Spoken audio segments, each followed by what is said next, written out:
नमस्कार, मी हर्षाली हितगुज आमच्या खास कार्यक्रमात आपल्या सर्वांचं स्वागत। या कार्यक्रमात आपण विविध आजार, उपचार याबद्दल चर्चा करत असतो आणि त्यावर तज्ञांचं मार्गदर्शन देखील घेत असतो। आणि आजचा आपला विषय आहे मणक्यांचे आजार, लेझर व अत्याधुनिक उपचार पद्धती, मान पाठ कंबरदुखीवर लेझर ट्रीटमेंट आणि त्यावर चर्चेसाठी आपल्यासोबत आहेत डॉक्टर पल्लव भाटिया।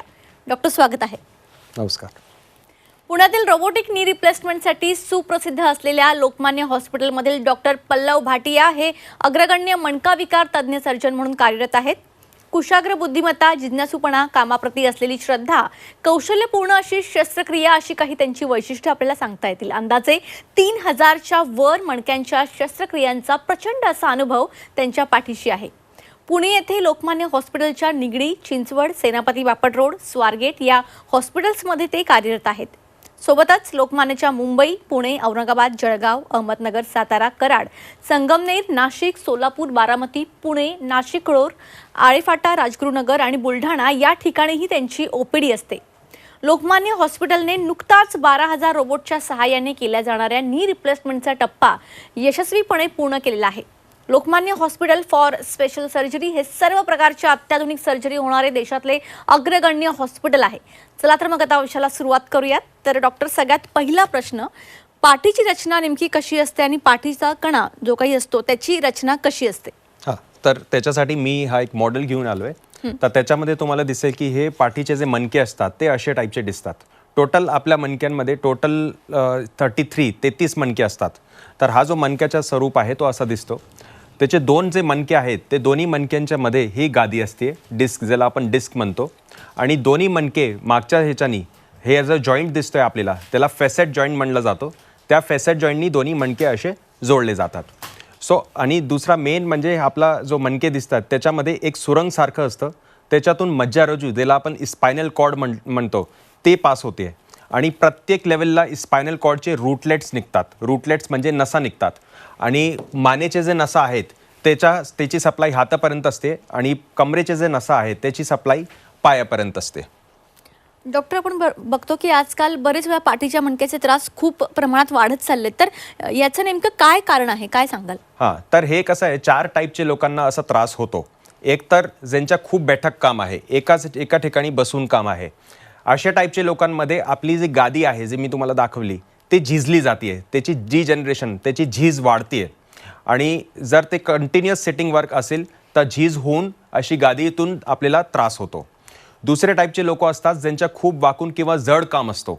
अशा टाईपच्या लोकांमध्ये आपली जी गादी आहे ते गादीच्या बाहेरचा जो कवर असतो, एन्युलस, ते फाटलं जातो आणि मग त्याच्या आतला जो लिक्विड आहे ज्याला आम्ही म्हणतो न्यूक्लियस पल्पोसस, तो बाहेर निघतो आणि त्याच्यातून जे नसा आहेत ते नसांवरती दाब वाढतो आणि त्याच्यातून सिम्पटम्स अराईज होतात। तिसरे टाईपचे लोक आहेत ज्यांची डाईट चांगली नसते, त्याचे डाईट कमी असते, त्याच्यामध्ये खूप वॉटर इनटेक कमी असतो, कॅल्शियमचा इनटेक कमी असतो। तो असे टाईपचे जे लोक आहेत त्याच्यामध्ये मणकेचे आजार वाढतात। चौथे टाईपचे लोक आहेत ज्यांच्यामध्ये खूप ओबेसिटी असते, म्हणजे त्यांच्या वजन जास्ती असतो। ते वजन जास्ती असल्यामुळे स्पाईनचे जे जॉईंट्स आहेत त्याच्यावरती प्रेशर वाढतं आणि त्याच्यामुळे ते पेन तिथून जनरेट होतो। नक्कीच, पण या मणक्याच्या आजारांची नेमकी लक्षणं कोणती आहेत? तर मेन म्हणजे आहे की जिथे आपल्याला त्रास होतो, जसा आपल्याला मानेचा त्रास असेल किंवा पाठीच्या, कमरेचा त्रास असेल तर त्याच ठिकाणी आपल्याला दुखतो। एक तर हा एक लक्षण आहे। दुसरा, तिथली जी नसा आहे ते जर इन्व्हॉल्व झाली किंवा त्याच्यावर जर दाब पडला तर त्याच्यातून आपल्याला पूर्ण म्हणजे समजा मानेची नसांवर दाब पडला तर पूर्ण हाताला त्याचा त्रास जातो, हाताला मुंग्या येतात, हात असं बधीर होतो। आणि सेम जर कमरेची जे नसा आहेत त्याच्यावर जर दाब पडला तर पूर्ण पायापर्यंत त्याचा इफेक्ट जातो, म्हणजे पायाला मुंग्या येतात, चालताना आपल्याला थोडा वेळानंतर आपले पाय असं भरून येतात।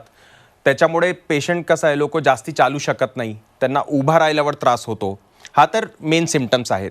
पण असे आणखी दुसरे सिम्पटम्स असतात, जसं मी तुम्हाला सांगतो, एक पेशंट माझा ओपीडी मध्ये आली होती 1 महिन्यापूर्वी। त्यांचे फक्त 2 पोटरी दुखत होते, बाकी दुसरा काहीच त्रास नव्हता। त्यांची कंबर दुखत नव्हती, मान दुखत नव्हती, फक्त 2 पोटरी दुखायची। पोटरी मीन्स काफ। त्यांनी बरेच डॉक्टरांना दाखवलं, त्याच्यामध्ये डॉपलर टेस्ट, हे दुसरे टेस्ट केलेले, पण त्याच्यातून काहीच आलं नाही। त्यांच्या जर मणक्याच्या आपण MRI कमरेच्या MRI काढला तर त्याच्यामध्ये त्यांची नस चोकअप झाली होती, त्याच्यामुळे पोटरी दुखत होती. सो असे टाईपचे दुसरे सिम्पटम्स पण असतात. सो हे दोन्ही पोटरीचं दुखणं, बरोबर. काही लोकांना फक्त खुबे दुखत असतात, तर ते खुबेच्या MRI करतात, त्याच्यामध्ये काहीच निघत नाही. पण कमरेची जर नस दाबली गेली तर त्याच्यामुळे आपला जो खुबा आहे ते फक्त खुबा दुखतो, असा पण बरेच पेशंट्सला होतो. सो असा जरुरी नाही आहे की ज्यांची फक्त कंबर किंवा मान दुखत असेल त्यांनाच फक्त कमरेच्या किंवा मानेच्या किंवा मणक्याचा त्रास असतो. पोटरीचं दुखणं किंवा हाताला फक्त मुंग्या येणं किंवा फक्त हात दुखणं, काही लोकांच्या फक्त इथे हात दुखत असतो, पण त्यांची जे नस आहे इथली नस जर चोकअप झाली तर मग त्यांना हे हाताचा त्रास असतो. सो असे टाईपचे दुसरे लक्षणं पण असतात. त्याच्याबरोबरच चालताना इन्स्टेबिलिटी ज्याला आपण म्हणतो, म्हणजे चालताना असा काही लोकांना तोल जातो, तर त्यांना काय वाटतं की हे मेंदूचा आजार आहे, पण मानेची जर नस दाबली गेली तर त्याच्यामुळे पण असा त्रास होऊ शकतो. आता ही झाली की मणक्याच्या आजारांची ही लक्षणं, तर याचं निदान, या समस्यांचं निदान नेमकं आपल्याला कशा प्रकारे करता येईल? हां, तर त्याच्यासाठी आपल्याला हे डायग्नोज करणं आवश्यक आहे, म्हणजे कोणता टाईपचा आजार आहे, कारण मणक्याचा आजार फक्त एका टाईपचा नसतं. तर त्याच्यासाठी डायग्नोज करणं इम्पॉर्टंट आहे. डायग्नोसिससाठी आपल्याला एक्सरे लागतो, MRI लागतो, बरेचसे दुसरे ब्लडचे टेस्ट लागतात, EMG NCV नसांची टेस्ट लागते. हे सगळे टेस्ट केल्यानंतर आपण एका डायग्नोसिसवरती येतो की त्याला त्रास कोणता आहे. काही लोकांना फक्त स्नायूंचा त्रास असतो, त्यांचे स्नायू कमजोर असतात, बाकी दुसरा काहीच नाही, त्यांची नस वगैरे कुठली दाबली जात नाही आहे. तर असे टाईपचे लोकांना फक्त आपण मेडिसिन देऊन फिजिओथेरपी, व्यायामाने आपण नीट करू शकतो.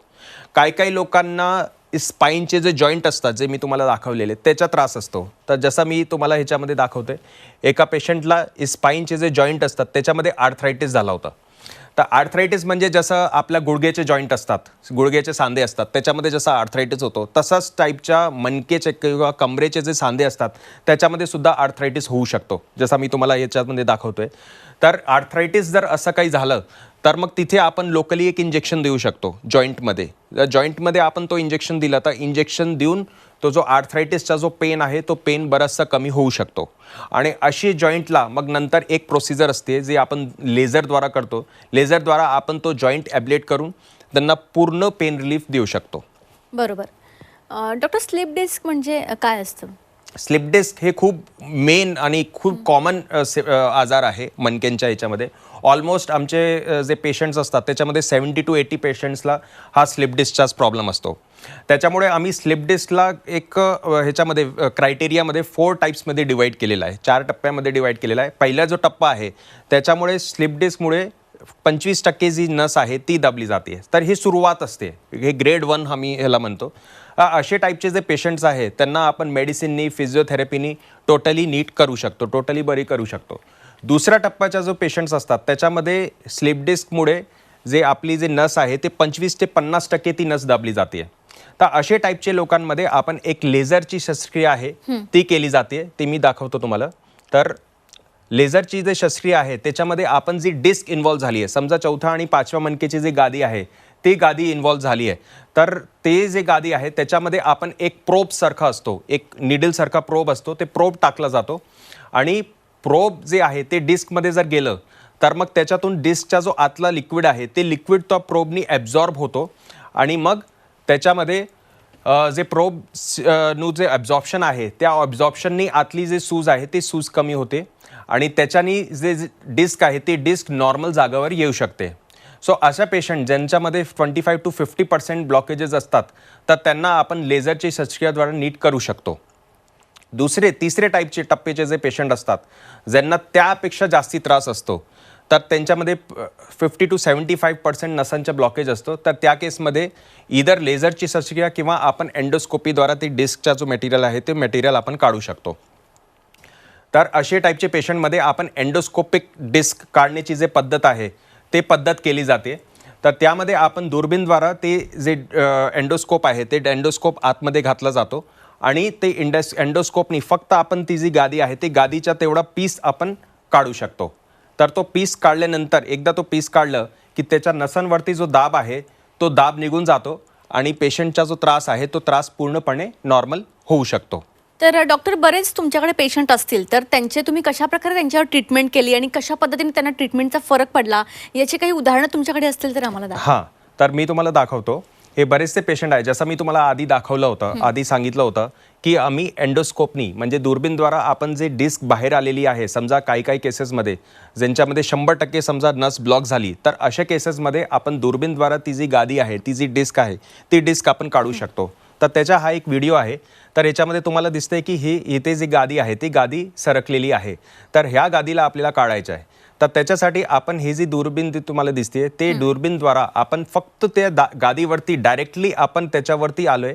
तिथे आपल्याला काही हाडाला कापायची किंवा स्नायूला कापायची गरज नाही आहे. तिथून आपण डायरेक्टली तिथे डिस्कवरती गेलो आणि ही डिस्क आपण अशी काढली आहे, बरोबर. सो हे कसं आहे की हे खूप मिनिमली इन्व्हेजिव्ह टेक्निक आहे. खूपच कमी छेदामध्ये हा आपण टेक्निक करतो आणि त्याचे तुम्हाला मी हे पण दाखवतो की कसे टाईपचे पेशंट्स असतात. तर हा आपला पहिला पेशंट आहे. त्यांना तुम्ही बघाल की त्यांना चालताना किती त्रास होतोय. तर हे आपला सर्जरीच्या आधीचा व्हिडिओ आहे की ज्याच्यामध्ये ते पूर्ण असे तिरखे झाले होते, त्यांची गादी सरकली होती आणि त्याच्यामुळे नस पूर्ण 100% ब्लॉक झाली होती. तर त्यांना चालताना किती त्रास होत होता ते तुम्ही पाहिलाय. आता सेम हा जो पेशंट आहे त्याच्या नंतरचा व्हिडिओ दाखवतो. हा दुसऱ्या दिवशीचाच व्हिडिओ आहे, म्हणजे आपला सर्जरी झाली त्याच्या दुसऱ्या दिवशी त्यांची पूर्ण जे तिरखे झाले होते ते पूर्ण सरळ झालेले आणि आता त्यांना चालताना काहीच त्रास होत नाहीये. ते एकदम व्यवस्थित मोकळा पेन विदाउट पेन चालतायत. इतका फरक पडला. हां. आणि असे टाईपचे जे पेशंट असतात त्यांना आपण नेक्स्ट डे दुसऱ्याच दिवशी आपण त्यांना मोबिलाइज म्हणजे ते चालू शकतात. म्हणजे असं काही ऑपरेशन नंतर त्यांना पूर्ण बेड रेस्ट घ्यायची काही गरज नाही आहे. नक्कीच. लेझर प्रक्रिया म्हणजे काय हे तर तुम्ही सांगितलेलं आहेच, पण त्याबद्दलच थोडक्यात सांगून सर्व प्रकारच्या डिस्क समस्यावर कशा प्रकारे ते उपयुक्त ठरतात ते पण सांगा आणि आणखी काही तुमची उदाहरणं असली तर ती पण सांगा. हो. तर ह्याच्यामध्ये आणखी काही आजार असतात, जसं मणक्यांचे आजार असतात ज्याच्यामध्ये पूर्ण एक मणका पूर्ण सरकलेला असतो, म्हणजे पूर्ण मणका बाहेर आलेला असतो. तर असे टाईपचे केसेसमध्ये आपल्याला इम्प्लांट्स टाकावे लागतात, म्हणजे स्क्रूज टाकावे लागतात मणक्यांमध्ये. तर काही लोक असं जर आपण म्हणलं की स्क्रूज टाकायचे तर ते लोक एकदम घाबरून जातात. पण असं काही नाही आहे, कारण हे जे स्क्रूज असतात ते टायटेनियमचे असतात आणि तेही आपण दुर्बीनद्वारा आपण टाकू शकतो. तर असे टाईपचे जे केसेस असतात त्यांनाही आपण दुसऱ्या दिवशी मोबिलाइज करू शकतो. मी त्याच्या तुम्हाला एक उदाहरणाद्वारा सांगतो. तर हा एक पेशंट आहे. सो त्यांच्या पूर्ण एक मणका पुढे सरकला होता आणि बघा त्यांना चालताना किती त्रास होत होता. सो हा जो त्रास आहे त्यांना 2 महिन्यापासून त्यांना एवढा सिव्हिअर पेन होत होता आणि चालताना पूर्ण अशी तिरखी झाली, ते तुम्ही पाहू शकतात. आणि तेच आपण सर्जरी केल्यानंतर हे दुसऱ्या दिवशीचा व्हिडिओ आहे. म्हणजे सर्जरी झाली की दुसऱ्याच दिवशी ते एकदम सरळ, एकदम आता हे हॉस्पिटलचाच व्हिडिओ आहे. हे आम्ही सर्जरी केल्यानंतर दुसऱ्याच दिवशी ते हे व्हिडिओ काढलाय. तर त्याच्यामध्ये ते एकदम व्यवस्थित चालतायत, सरळ चालतायत, त्यांना चालताना काही त्रास होत नाहीये, बरोबर. सो ह्यांच्या पूर्ण एक मणका सरकला होता आणि ह्यांच्यामध्ये आपण स्क्रू सुद्धा टाकलेले आहेत. सो असे केसेस पण नीट होतात आणि व्यवस्थित होतात आणि ते दुसऱ्याहीच दिवशी चालू शकतात. म्हणजे खूप कमी वेळात त्यांची ट्रीटमेंट होते आणि खूप कमी वेळात त्यांना त्याचा रिझल्ट पण येतो. बरोबर. डॉक्टर, अजून एक माझा महत्त्वाचा प्रश्न असा आहे की म्हातारपणात मणक्याच्या नेमक्या कोणत्या समस्या निर्माण होऊ शकतात? हां. तर म्हातारेपणात कसं आहे की आपले हाडं ठिसूर होऊन जातात, कमजोर होऊन जातात. सो अशा केसेसमध्ये आपल्याला मणक्याचे फ्रॅक्चर्स होऊ शकतात आणि ते फ्रॅक्चर होण्यासाठी असं जरुरी नाही आहे की तुम्ही कुठे काही पडला पाहिजे किंवा ट्रॉमाची हिस्ट्री असली पाहिजे, असं जरुरी नाही आहे. बिन पडताना सुद्धा आपल्याला मणक्याचे फ्रॅक्चर्स होऊ शकतात. सो असे टाईपचे जर फ्रॅक्चर झाले तर मग आपण त्याच्यामध्ये त्याला मी म्हणतो कंप्रेशन फ्रॅक्चर्स. सो अशा केसेसमध्ये आपण एक शस्त्रक्रिया करतो ज्याला आपण म्हणतो कायफोप्लास्टी. सो या शस्त्रक्रियामध्ये आपण डायरेक्टली तो जो मणका फ्रॅक्चर झालेला आहे त्याच्यामध्ये आपण एक निडल, जसा ह्याच्या व्हिडिओमध्ये दाखवलाय, एक निडल त्या मणक्यांमध्ये आत टाकली जाते. आता हा जो मणका आहे तो फ्रॅक्चर झालेला आहे, तर त्याच्यामध्ये निडल टाकली जाते आणि एक फुगा असतो, बॅलून असतो, ते बॅलून आतमध्ये इन्फ्लेट केलं जातं. जसं तो बॅलून इन्फ्लेट झाला तर तो जो तुटलेला मणका आहे का फ्रॅक्चर जो मणका आहे तो ओरिजिनल त्याची नॉर्मल शेपला येतो आणि मग त्याच्यामध्ये आतमध्ये आपण सिमेंट टाकतो. सिमेंट टाकल्यानंतर काय होतं की तो जो मणका आहे ना तो आतून हार्ड कठीण होऊन जातो आणि त्याच्यामुळे त्याच्यानी जे पेन होतोय तो पेन एकदम टोटली रिमूव्ह होऊन जातो. जसं मी तुम्हाला एक हे दाखवतोय, व्हिडिओ दाखवतोय एका पेशंटच्या, ज्यांना आधी खूप त्रास होता, म्हणजे हे त्यांना फ्रॅक्चर झाला होता आणि बघा त्यांना उठताना, म्हणजे अशा पेशंट्सला कसं आहे की बेडतून उठताना खूप त्रास होतो. तर हे पेशंटला तुम्ही पाहू शकतात की त्यांनी बेल्ट लावलाय, सर्व लावलाय, तरी सुद्धा उठताना त्यांना खूप त्रास होत आहे. तर ते बघा ते किती त्यांना त्रास होत आहे आणि त्यांना आपण हे शस्त्रक्रिया केलेली आणि त्याच्यानंतरच्या मी तुम्हाला हे दाखवतो, व्हिडिओ दाखवतो. तर ते इझिली एकदम आरामात उठू शकतात. तर हा शस्त्रक्रियामध्ये एक खूप चांगली गोष्ट आहे की त्याच्यामध्ये आपल्याला भूल द्यायची गरज नाही आहे, म्हणजे Okay. पूर्ण भूल द्यायची गरज नाही आहे. आता ते बघा, ते एकदम इझिली उठू शकतात आणि हे फक्त आपण 3 तासानंतर, दुसऱ्या दिवशीच्या नाही आहे, फक्त आपण शस्त्रक्रिया केलेली त्याच्या 3 तासानंतरचा हे व्हिडिओ आहे, बरोबर. सो आपल्याला कसं आहे, उतारवयात पेशंट्सला खूप बाकी कोमॉर्बिडिटीज असतात, त्यांना हृदयाचा त्रास असतो, त्यांना बाकी रेस्पिरेटरी प्रॉब्लेम्स असतात. सो त्यांना भूल वगैरे देणं कधी कधी शक्य होत नाही, बरोबर. त्यांना फिटनेस मिळत नाही. असे टाईपचे पेशंट्समध्ये हा जो शस्त्रक्रिया आहे तो विदाऊट भूल देऊन, फक्त जागावर भूल देऊन आपण हे शस्त्रक्रिया करू शकतो. सो हे खूप चांगली गोष्ट आहे, बरोबर. नक्कीच. डॉक्टर, अजून एक महत्त्वाचा प्रश्न म्हणजे मिनिमल इन्व्हेजिव्ह स्पाइन सर्जरीचे नेमके काय फायदे आहेत हे सविस्तरपणे आमच्या प्रेक्षकांना सांगा. बरोबर. सो कसं आहे की मिनिमली इन्व्हेजिव्ह स्पाइन सर्जरी हे अत्याधुनिक स्पाइन सर्जरी आहे, जे आता थोडा म्हणजे या काळामध्ये डेव्हलप झालेली आहे. तर जसं मी तुम्हाला म्हणलो, आधीची शस्त्रक्रियामध्ये खूप मोठ्या छेदानी हे स्पाइन सर्जरी व्हायची, म्हणजे ऑलमोस्ट 10 ते 15 सेंटीमीटर लॉंग इन्सिजन टाकून खूप मसल्सला डिव्हॅल्युएट करून, खूप हाडाला काप करून आणि मग हे शस्त्रक्रिया होत होती. पण आत्ताची जे शस्त्रक्रिया आहे ते आपण छोटेसे ट्यूब्सद्वारा आपण करू शकतो. छोटासा एकदम नॉर्मल इन्सिजनने आपण करू शकतो. 2.5 to 3 सेंटीमीटर इन्सिजनद्वारा आपण ही शस्त्रक्रिया करतो. सो त्याच्यामध्ये कसं आहे की बोन लॉस, जे हाडांची काप आहे ते कमी असते, मसल्सला जे काप आहे ते कमी असते. सो त्याच्यामुळे जे ब्लड लॉस असतो तेही कमी असतो. काही लोकांना खूप गैरसमज असते की आपल्याला मणक्याची शस्त्रक्रिया झाली तर आपल्याला 1, 2, 3 ब्लड ते रिझर्व करावा लागेल, त्याच्यामध्ये ब्लड लॉस होईल. पण आत्ताची जे मणक्याची शस्त्रक्रिया आहे त्याच्यामध्ये असा ब्लड लॉस काही जास्ती होत नाही. त्यामुळे आम्ही बरेचसे पेशंट्सला तर आम्ही ब्लडसुद्धा रिझर्व करत नाही, बरोबर. आणि दुसरा कसा आहे की मेन म्हणजे की पेशंटला बेडरेस्टची गरज पडत नाही. नॉर्मली आधीच्या याच्यामध्ये कसं आहे, 2-3 महिन्याच्या बेडरेस्ट लागायच्या. सो आपल्याला कसं आहे, पेशंट टोटली झोपून राहिल्या, त्यांना बाकीचा त्रास, श्वासाचा त्रास व्हायचा, त्यांना बाकी हाडांचा त्रास व्हायचा. पण आत्ताची जे मणक्याची शस्त्रक्रिया आहे त्याच्यामध्ये आपण दुसऱ्याच दिवशी पेशंटला उभं करून आणि मग त्याला आपण चालू शकतो. सो ते लवकर मोबिलाईज होतात. लवकर मोबिलाईज झाले तर लवकर कामाला जाऊ शकतात. बरोबर. आधीच्या कसं आहे की लोकांना 2-3 महिन्याची सुट्टी टाकावी लागायची, पण आत्ता काही नाही. आत्ता तसं काही नाही. 2-3 आठवड्यानंतरच ते लगेच कामाला जॉईन होतात आणि त्यांच्या हे फिटनेस लेवल वाढतं. नक्कीच. डॉक्टर, आता आपण मणक्याचे आजार वगैरे बघितले, पण आत्ताच्या लाईफस्टाईलमध्ये प्रत्येकाला 8 तास एका ठिकाणी बसावं लागतंच. मोस्टली अशा केसेस होतातच. तर अशा वेळेला आपण मणक्याचे आजार कसे टाळू शकतो, तर त्यावर काय सांगाल? ते खूप इम्पॉर्टंट आहे, कारण आपण आत्तापर्यंत सगळं जे बोललेलो ते मणक्याच्या शस्त्रक्रियावर बोललेलो. बरोबर. पण मेन हा खूप इम्पॉर्टंट आहे की ज्यांना सध्या त्रास नाही आहे त्यांना कसा त्रास टाळायचा. तर त्याच्यासाठी मेन इम्पॉर्टंट आहे की तुम्ही फक्त एका जागेवर बसून काम करायचं नाही. प्रत्येक 1-1 तासांनी उठायचा आणि मेन म्हणजे कमरेचे व्यायाम करायचे. व्यायाम करणं खूप आवश्यक आहे. ज्यांना पण मणक्याचा त्रास नाही आहे त्यांना व्यायाम करणं खूप आवश्यक आहे. व्यायाम करायचा आणि अगदी खूप इम्पॉर्टंट आहे डाईट. आपली डाईट चांगली ठेवायची. आपल्या डाईटमध्ये कॅल्शियम रिच डाईट ठेवायची आणि पाणी आणि लिक्विड्स इंटेक वाढवायचा. नक्कीच. जाता जाता आमच्या प्रेक्षकांना तुम्हाला काही मेसेज द्यायचा आहे का, जेणेकरून ज्यांना कोणाला मणक्याचा त्रास असेल तर त्यांनी तुमच्याशी संपर्क करावा? हां, तर मी एवढंच सांगू इच्छितो की ज्यांना पण मणक्याचा त्रास आहे, पहिली गोष्टी घाबरायची नाही. पहिली गोष्टी की त्यांना असं नाही वाटलं पाहिजे की मणक्याचा त्रास म्हणजे की खूप मेजर प्रॉब्लेम असा झाला आहे आणि हे कधी नीट होणारच नाही आहे आणि की कधी नीट होऊ शकत नाही आहे. हा खूप मेन म्हणजे पेशंटला खूप हे असतं, क्वेश्चन मार्क असतो की एकदा जर मणक्याचा त्रास झाला आहे तर त्याच्यावर काहीच उपलब्ध नाही आहे, काही शस्त्रक्रिया उपलब्ध नाही आहे किंवा काही ट्रीटमेंट उपलब्ध नाही आहे. तर बरेचसे पेशंट्स ह्याच्यामुळे आमच्याकडे येत नाही किंवा त्यांना असं वाटतो की ते जर स्पाईन स्पेशलिस्टला दाखवलं तर ते सर्जरी सांगतील. असं पण जरुरी नाही आहे. 90% जे स्पाईनचे जे पेशंट्स आहे ते विदाऊट सर्जरी बरी होऊ शकतात. इंजेक्शननी किंवा फिजिओथेरपीनी किंवा एक्सरसाइजेसनी बरी होऊ शकतात. सो असं जरुरी नाही की तुम्हाला मणक्याचा त्रास आहे तर डेफिनेटली तुम्हाला सर्जरी लागेलच, पहिली गोष्ट. आणि जरी सर्जरी लागली तर ती सर्जरी फार मिनिमली इन्व्हेजिव्ह असते, फार कमी छेदातून असते, त्याच्यातून तुमची रिकव्हरी फास्ट असते. सो त्याच्यामुळे मणक्याचा त्रास असेल तर घाबरू नका आणि स्पाईन स्पेशलिस्ट, जे काही तुमच्या जवळ स्पाईन स्पेशलिस्ट आहे त्यांना नक्की दाखवा. नक्कीच. डॉक्टर, तुम्ही या ठिकाणी आलात आणि अत्यंत योग्य असं मार्गदर्शन आमच्या प्रेक्षकांना केलं, त्यासाठी तुमचे मनापासून आभार. थँक्यू. तर मणक्याचे आजार, लेझर व अत्याधुनिक उपचार पद्धती, मान, पाठ, कंबरदुखीवर लेझर ट्रीटमेंट या विषयावर आपण डॉक्टरांसोबत डॉक्टर पल्लव भाटिया यांच्यासोबत सविस्तरमध्ये चर्चा केली.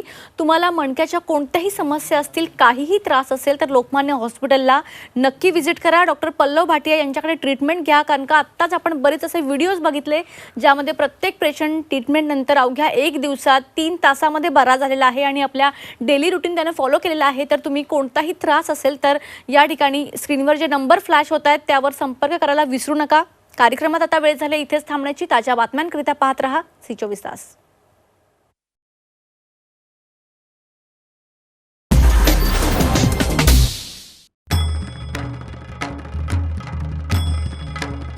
भंडाऱ्याची उधळण म्हणजे